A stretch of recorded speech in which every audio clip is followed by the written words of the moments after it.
Howdy. In this video, I'm going to show you how to handle objections and maximize sales on the OnlyFans accounts. Hey, I'm Bjorn Olsen from YourOFEmpire.com and the Empire Forums, owner of the OnlyFans Empire, an OnlyFans management agency managing girls in the top 1% from all over the world, completely remotely, hence different hotel rooms and pets and all my different videos. Check us out at YourOFEmpire.com or at YourOFEmpire on all major social media platforms. But for now, let's get back to the video.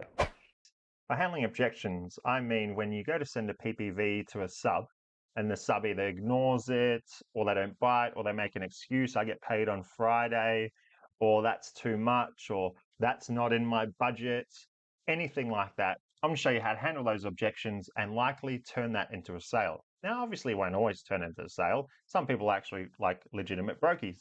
But I'll show you how you can use guilt tripping to 9 times out of 10 turn that into a sale, all right? But first, before we get started, oops. If you're wondering how legit I am, yeah, my country just called me a pimp on the national paper. So there you go. Anyway, that happened. Where were we? So there's a few little things I wrote down.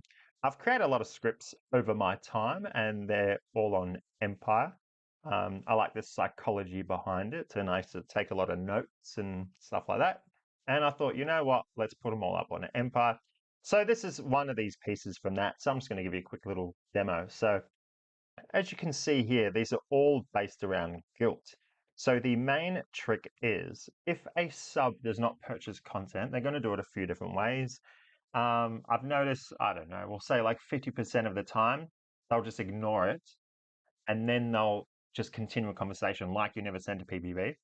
That actually hurts me. When that happens, I feel like they're not buying like my personal content. How offensive.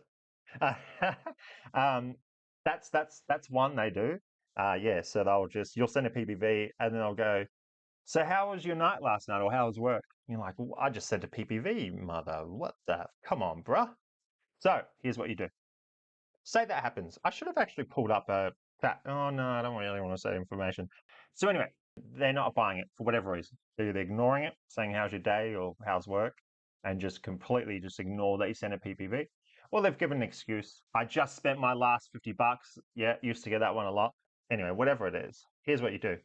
You instantly seize the conversation. Do not continue that current conversation. Say if you're talking about work, how's work? Yeah, good. It wasn't too bad. I couldn't stop thinking about you though.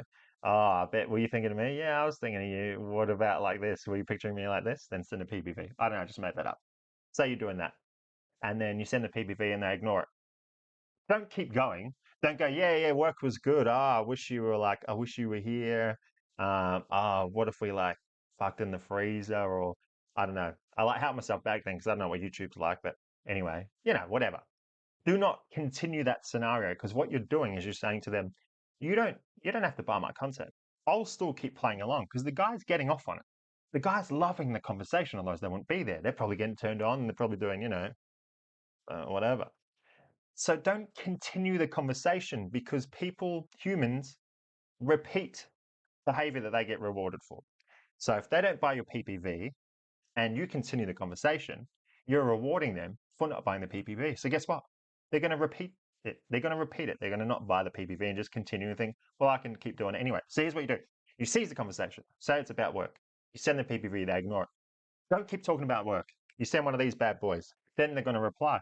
They're definitely going to reply because here's the thing. When you guilt trip them, they have to reply. How do I know this? I'm a gut. So you send this and 9 times out of 10, they'll feel bad. You'll get the odd one that can see straight through it. They can see your sales tactics. Look, if they do that, then you're probably not going to sell them because they can see it all. Or they might go, I respect it, whatever. That's getting off track. So you're going to send this. You're going to guilt trip them. Now, 9 out of 10 guys are going to have to reply because you just made them feel bad. And they're like, no, that's not what I was doing. No. And they're going to write. And they're going to say something like, no, you're gorgeous. No, you're gorgeous. I just can't afford it right now. I spent my last money on my last pack of cigarettes. I don't know, whatever. Now, they're going to expect you to say, oh, that's okay. No worries. Just when you can. Don't do that. All right. So you send this. A nice man would have paid. Then they go, no. But work, work's been tough. I'm not getting many hours at work right now. Here's what you do after that. Guess what? Ignore. Boom. I know it's kind of cruel, but it works. Okay, so let's just quickly recap it. You're talking about work. How was work? Yeah, good. Not too bad. Yeah, I wish you were there.